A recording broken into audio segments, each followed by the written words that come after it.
Her her Mahadev my YouTube family, आप लोगों का स्वागत है रंजीत रोहित सिंह यूट्यूब चैनल पे। आज मैं आप लोगों के लिए एकादशी व्रत की कथा लेकर के आई हूँ। अम्बरीश राजा और दुर्वासा ऋषि की कहानी, जो कि बहुत अच्छी कहानी है, तो आप लोग एक बार ज़रूर सुने। इससे आप लोगों को भगवान के प्रति निष्ठा प्रेम ज़्यादा बढ़ेगी। इस कहानी से पता चलता है कि भगवान अपने भक्तों के लिए कुछ भी कर सकते हैं। ध्यान से सुनिएगा आज की ये कथा। पौराणिक कथा के अनुसार एक समय की बात है, वे वसवत मुनि के प्रपौत्र और राजा श्रीनाभा के पुत्र थे। महाराज अम्बरीश 7 द्वीपों से युक्त संपूर्ण पृथ्वी के एक चक्री शासक। उनके पास इतना ऐश्वर्य और संपत्ति थी जिसकी कल्पना भी नहीं की जा सकती। अब देखिए, कई बार हमने देखा है कि व्यक्ति के पास थोड़ी सी संपत्ति और सत्ता आ जाती है तो उसके मद में चूर हो जाता है। इसके विपरीत जब कोई दरिद्र हो और फिर वह वैराग दिखाए तो वो भी सरल है और समझा जा सकता है। लेकिन संपूर्ण पृथ्वी का ऐश्वर्य अपने किसी पास हो और फिर भी वह वैराग और भक्ति के चरम लक्षणों को प्रकट करे, यह सिर्फ महापुरुषों के ही वश में होता है। अम्बरीश महाराज भी ऐसे ही परम भक्त और सर्वोच्च कोटि के राजा थे। उनके लिए उनकी संपत्ति का सागर स्वप्न समान था। इस भौतिक जीवन की नश्वर से भली भांति परिचित अम्बरीश महाराज सदैव परम भगवान की भक्ति में लीन रहते और दैनिक कार्यों में सदा ही वे भगवान श्री कृष्ण को समर्पित रहते और अपने प्रत्येक इंद्रियों को भगवान की सेवा में नियुक्त करते। उनके समान ही उनकी प्रजा थी जो कि अपना अधिकतर समय भगवान के पवित्र नामों का जप कीर्तन और सेवा में लगाती थी। जब परम भगवान श्री हरि ने यह देखा तो उन्होंने अपने भक्तों के पर करुणा वश अपने सुदर्शन चक्र को आदेश दिया कि वह स्वयं महाराज अम्बरीश और उनके राज्य की सुरक्षा करे। एक समय महाराज अम्बरीश ने अपनी पत्नी के साथ परम भगवान श्री कृष्ण को प्रसन्न करने के लिए वर्ष की सभी एकादशियों तिथियों का पालन करने का संकल्प लिया था।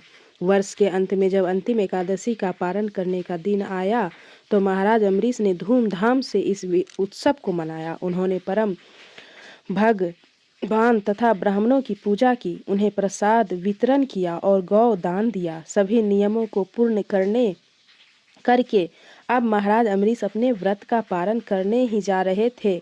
उसी समय दुर्वासा मुनि अपने अनेक शिष्यों के साथ उस स्थान पर पधारे। राजा ने बड़े ही प्रेम और आदर सत्कार से उनका स्वागत किया, उनसे भोजन करने के लिए प्रार्थना की। दुर्वासा मुनि ने भी राजा की प्रार्थना का स्वीकार किया और भोजन करने से पूर्व यमुना तट पर स्नान करने के लिए चले गए। अब देखिए, यहाँ एक समस्या आ गई। जब राजा अम्बरीश को निर्धारित समय पर अपने एकादशी व्रत का पारण करना था और वो दुर्वासा मुनि की प्रतीक्षा करते रहे, लेकिन काफ़ी समय बीत गया और दुर्वासा मुनि आए ही नहीं। अब पारण का समय भी निकला जा रहा है, सिर्फ एक घड़ी शेष रह गई थी। अब ऐसी स्थिति में राजा अम्बरीश के समक्ष धर्म संकट खड़ा हो गया।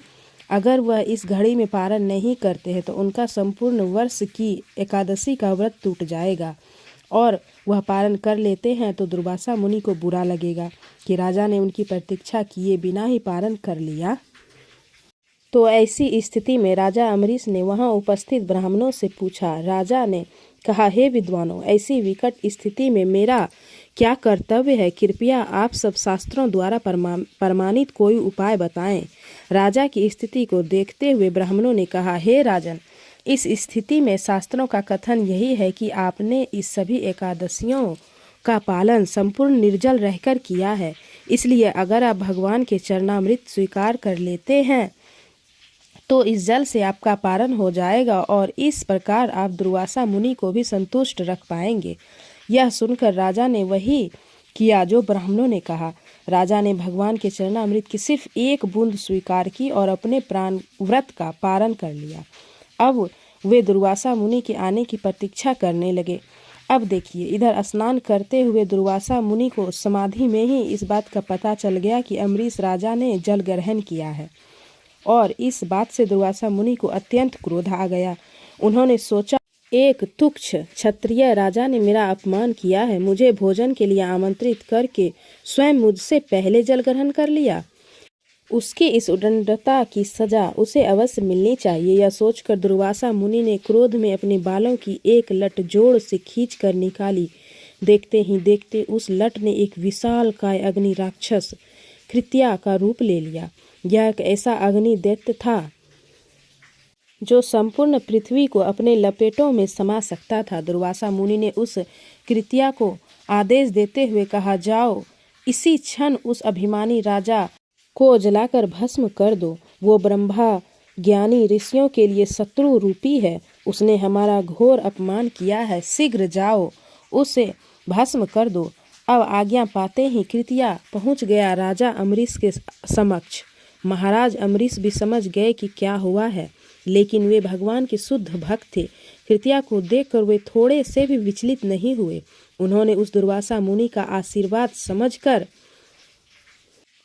उसके समक्ष खड़े हो गए। लेकिन आपको क्या लगता है कि जो भगवान के भक्त होते हैं उनकी ऐसी स्थिति में भगवान मौन खड़े रहेंगे? भगवान जब तक आज्ञा देते उसके पहले ही सुदर्शन चक्र वहां आ पहुंचा था और एक क्षण में सुदर्शन ने अपनी तीक्ष्ण तेज और शक्ति से उस कृत्या नामक अग्नि दैत्य को जलाकर भस्म कर दिया। और अब वो सुदर्शन दुर्वासा मुनि को भस्म करने के लिए उनके पीछे गया। जब दुर्वासा मुनि को यह पता चला तो वो अत्यंत लज्जित और भयभीत होकर सुदर्शन से बचने के लिए चारों ओर भागने लगे। आकाश, पाताल, समुद्र, गुफाएं, दसों दिशाओं, हर जगह सुदर्शन ने उनका पीछा किया। इंद्र इत्यादि तो यहाँ स्वयं ब्रह्मा जी और शिव ने भी उन्हें शरण नहीं दिया। आखिर भगवान शिव ने उन्हें दया करके भगवान विष्णु के पास जाने का सुझाव दिया। भय से कांपते हुए दुर्वासा मुनि उसी क्षण भगवान नारायण के पास पहुँचे और उनसे प्रार्थना करते हुए कहने लगे, हे प्रभु, आप इस संसार के आदि और अंत हैं। आपके नाम का स्मरण करने मात्र से व्यक्ति नरकीय जीवन से मुक्त हो जाता है। आपके भक्त महाराज अम्बरीश के प्रति मैंने घोर अपराध किया है। कृपया मुझे क्षमा करें प्रभु, मुझे क्षमा करें। अब देखिए, भगवान हरि अपने वक्ष स्थल पर भृंगु ऋषि की लात को सह सकते हैं, अपना अपमान भी सह सकते हैं, लेकिन अगर कोई उनके भक्त की निंदा करे या भक्त के प्रति कोई अपराध करे तो भगवान उसे कभी भी क्षमा नहीं करते। इसलिए भगवान श्री नारायण ने दुर्वासा ऋषि से कहा, हे मुनि, मैं संपूर्ण रूप से अपने भक्तों के वश में हूँ। निसंदेह मैं थोड़ा भी स्वतंत्र नहीं हूँ।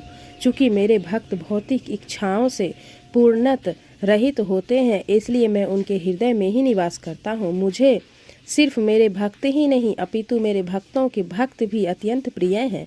मेरे शुद्ध भक्त किसी भी अवस्था में किसी भी भौतिक चीज़ की इच्छा नहीं करते और अपना सर्वस्व त्याग कर मेरे चिंतन में लीन रहते हैं। ऐसे भक्तों को मैं कैसे त्याग सकता हूँ? तुमने महाराज अम्बरीश का घोर अपमान करके अपने द्वेष का प्रदर्शन किया है, इसलिए बिना समय गवाए इसी क्षण तुम मेरे प्रिय भक्त राजा अम्बरीश के पास जाओ, उनसे क्षमा की याचना करो और मुझे विश्वास है वह तुम्हें जीवन दान अवश्य देंगे। जाओ।